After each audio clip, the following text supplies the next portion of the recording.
Dear children, welcome back to the class. Hope you all had wonderful holidays. Before we start the class, let's take a look back. We have completed 3 units consisting of 3 prose and 3 poems. Now, we move on to Unit 4, which gives a message of love and compassion. A poor little girl was walking along the lonely deserted road. She has been asked by her father to sell boxes of matches and to bring home the money. Means a little poor girl was walking along the lonely deserted road. Since she was very poor, her father had sent her to sell matchboxes and bring home money.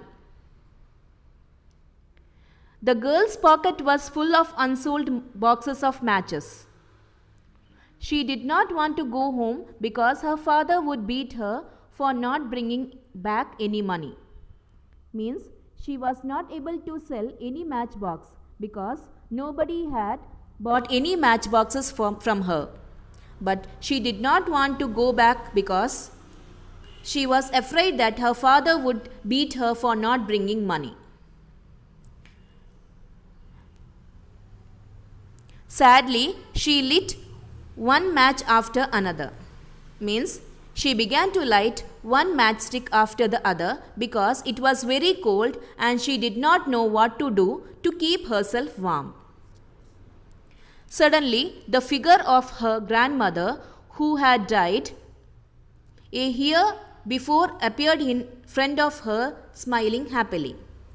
Means suddenly her grandmother, who had died a year ago, appeared before her. She was smiling. Here, the grandmother has not actually appeared before her, but her mind, which desired for love and care, makes her feel that her grandmother has really come to see her.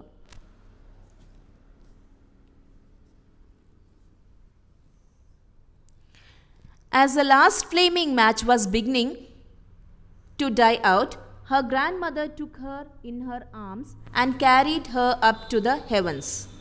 Means, just when she had finished burning her last matchstick, her grandmother took her in her arms and flew up to heaven. The next morning, the passerby found the frozen girl lying in the snow with a pretty smile on her lips.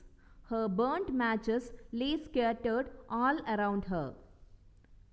Means the next morning the passerby means one who passes by the way, saw the little girl lying dead on the road.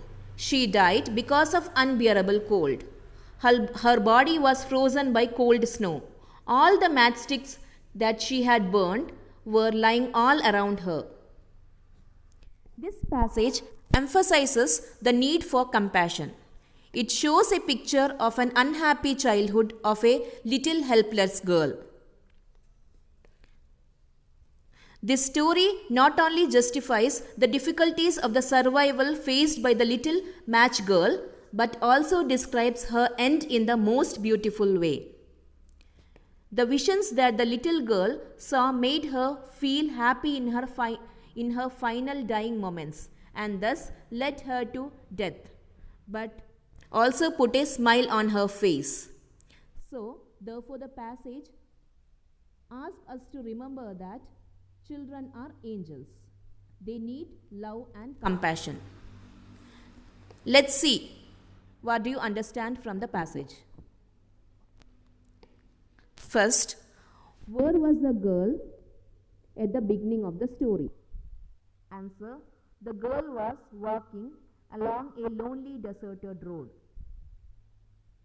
Second, why did the girl not want to go home? Answer, the girl did not want to go home because she had not sold the matchboxes her father had given her.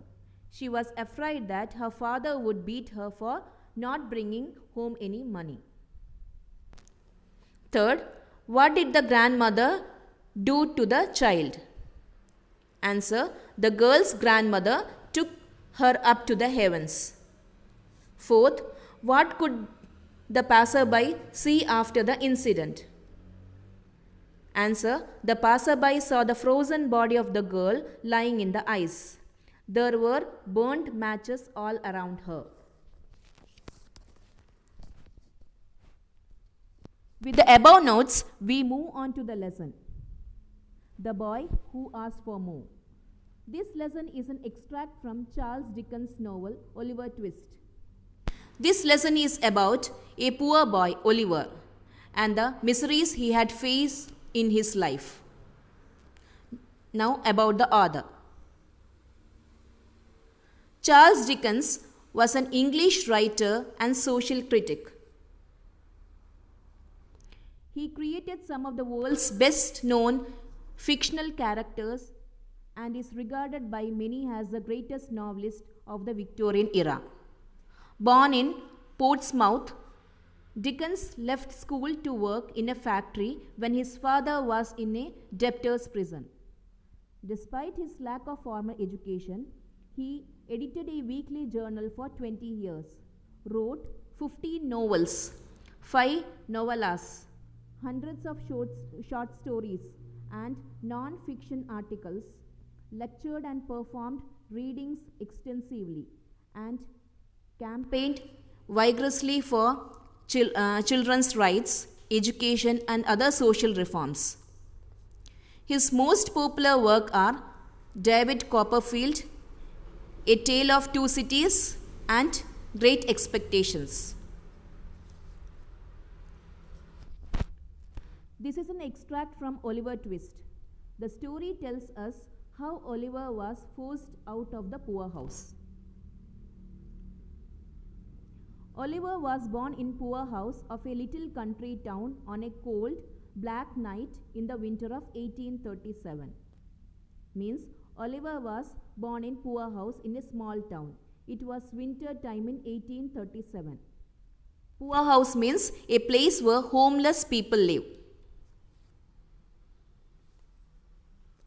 The birth was attended by a doctor who was hastily called for the purpose, and an old pauper woman who was experienced in such matters.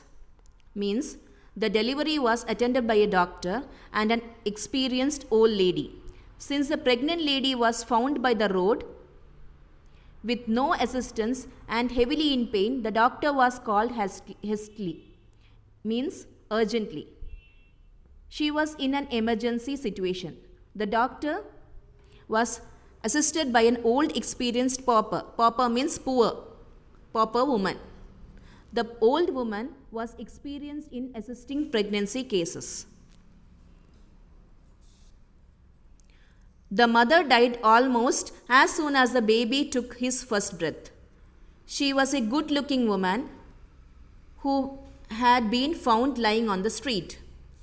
Means the mother died immediately after the child was delivered and began the first breath. The mother was a very beautiful woman. It was clear that she had walked some distance before she died.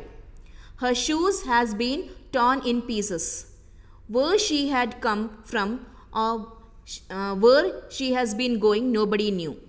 Means she had tried to walk soon after the delivery, but she fell down and died. Her shoes were torn. Nobody knew where she came from or where she was trying to go. The baby cried loudly. If he could have known that he was now an orphan of a poor house, it is likely that he would have cried still louder. Means the baby cried loudly. The author thinks that the baby would have cried louder if it came to know that his mother had died and that now he has nobody on earth to look after him. They called him Oliver Twist, a name invented by Mr. Bumble, the town beadle, because he could not think of any other. Means he was named Oliver Twist by Mr. Bumble, a town officer who was in charge of the poorhouse. Mr. Bumble had full authority over the people of poorhouse. He thought himself a very great man indeed. He starved and ill-treated the children under his care. Means, Mr. Bumble had full power over the people living in the poor house. He thought that he was a great man. He treated the children of the poor house very badly. He did not give them enough food to eat. Oliver's 9th birthday found him a pale, thin child who had hardly known a kind word or met with a kindly look. Means, by the time Oliver turned 9 years, he looked very thin and weak. He was never been spoken with love or care. Nobody even looked at him with kindness. His only friends were his little companions in misery. But in the end, they brought him trouble. They persuaded him to ask for more. Means, his only friends were the other boys in the poor house. The other boys chose Oliver to talk to their master to give them more food. This put Oliver into trouble. We will continue with the lesson in the next class. Now we will move on to the question and answer session. Where was Oliver Twist born? Answer: Oliver Twist was born in the poor house of a small town. Next, second one. Who were present when Oliver was born? Answer: a doctor and an old woman were present at the time of Oliver's birth. Third, what happened to the mother as soon as the child was born? Answer: Oliver's mother died as soon as he was born. Fourth, how did the mother look like when she was alive? Answer: she was a good-looking young woman.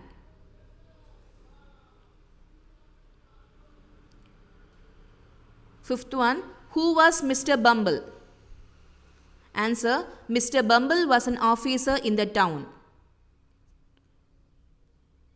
Sixth one, how did Mr. Bumble treat the children?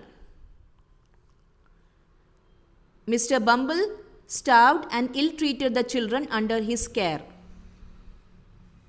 Seventh, what did Oliver's friends want him to ask the master? Answer: Oliver's friends wanted him to ask the master for more gruel. Now, frame the questions. Answer. First answer. The pet dog is called Rambo. Question. What is a pet dog called? Second one. The children are happy. Question. How are the children? Third one. He is practicing yoga. Question. What is he practicing? Fourth one. She visits her aunt's place every summer. Question. When does she visit her aunt's place? Fifth one. She loves playing with her cousins. Question. Whom does she love playing with? Sixth. He likes reading storybooks. Question. What does he like reading?